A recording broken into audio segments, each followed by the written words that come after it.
আসন্ন প্রেসিডেন্ট নির্বাচনে বৃহস্পতিবার বিএনপি সমর্থিত প্রার্থীর নাম ঘোষণা করবেন সংসদ নেতা ও প্রধানমন্ত্রী তারেক রহমান। দুপুরে জাতীয় সংসদের মিডিয়া সেন্টারে আয়োজিত সংবাদ সম্মেলনে একথা জানিয়েছেন জাতীয় সংসদের চিফ হুইপ নুরুল ইসলাম মনি। আর এ সময় বিরোধী দলীয় চিফ হুইপ নাহিদ ইসলাম শঙ্কা প্রকাশ করে বলেন, সরকার প্রতিশ্রুতি দিলেও জুলাই সনদ বাস্তবায়নের কোনো কার্যকর আভাস মিলছে না। হাসিবুল ইসলাম শান্তর প্রতিবেদন।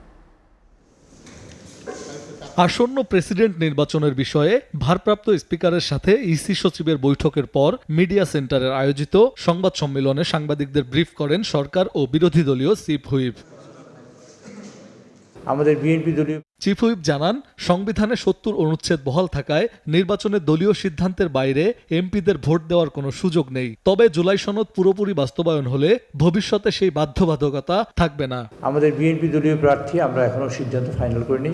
মাননীয় প্রধানমন্ত্রী তিনি ঘোষণা করবেন। বিরোধী দল থেকে আমরা জেনেছি জনগণ প্রার্থী আমরা বিরোধী দল থেকে প্রার্থী দেবেন। সে কারণে নির্বাচন সুষ্ঠু যাতে সম্পন্ন হয় তার জন্য আজকে আমরা বসেছিলাম। আমরা যে সিদ্ধান্ত নিয়েছি সেটা হলো ভোট দেওয়ার সময় মাননীয় রাষ্ট্রপতি, মাননীয় সংসদ নেতা, বিরোধী দলের নেতা এবং স্পিকার মহোদয় এরা ভোট দেবেন, যেটা আপনারা টেলিভিশনে দেখাবেন, ওপেন থাকবে। অন্যদিকে একই বিষয়ে প্রতিক্রিয়া জানিয়ে বিরোধী দলীয় চিফ হুইপ নাহিদ ইসলাম শঙ্কা প্রকাশ করে বলেন, সরকার প্রতিশ্রুতি দিলেও জুলাই সনদ বাস্তবায়নের কোনো কার্যকর আভাস মিলছে না। ক্ষমতার ভারসাম্য না এনে সাবেক ব্যবস্থার দিকেই হাঁটছে সরকার। গণভোটের রায়ও সংস্কারের পক্ষে এসেছে, তো সেইটার সংস্কার করে ৭০ অনুচ্ছেদ সংস্কার করে আমরা যদি রাষ্ট্রপতি নির্বাচনটা করতে পারতাম এবং জুলাই সনদ অনুযায়ী কিন্তু রাষ্ট্রপতির ক্ষমতাও অনেকগুলো জায়গায় বৃদ্ধি পাওয়ার কথা ছিল, তাহলে আমরা আসলে একটা আসলেই নতুন বাংলাদেশ, গণতান্ত্রিক বাংলাদেশ, ক্ষমতার ভারসাম্য এবং যেই রাষ্ট্রপতি যিনি নির্বাচিত হয়ে আসতেন তিনি আরো অনেক বেশি সম্মানিত হতেন।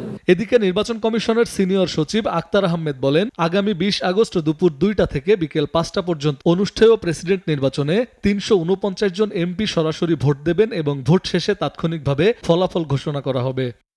আলোচনা সভায় যে জিনিসগুলোকে নির্ধারণ করা হয়েছে সেটা হচ্ছে যে ভোট কোথায় নেওয়া হবে। আপনারা জানেন যে ২০ তারিখ আপনার ভোটটা হবে দুপুর ২টা থেকে বিকাল ৫টা পর্যন্ত। এটা হচ্ছে অধিবেশন কক্ষে ভোটটা গ্রহণ করা হবে। অধিবেশন কক্ষে মাননীয় সংসদ সদস্যরা তারা স্ব অবস্থানে তাদের আসনে বসবেন। আমরা যারা সহায়ক কর্মকর্তা থাকবো আমি সহ আমরা তাদের কাছে ব্যালট পেপারটা পৌঁছে দেব।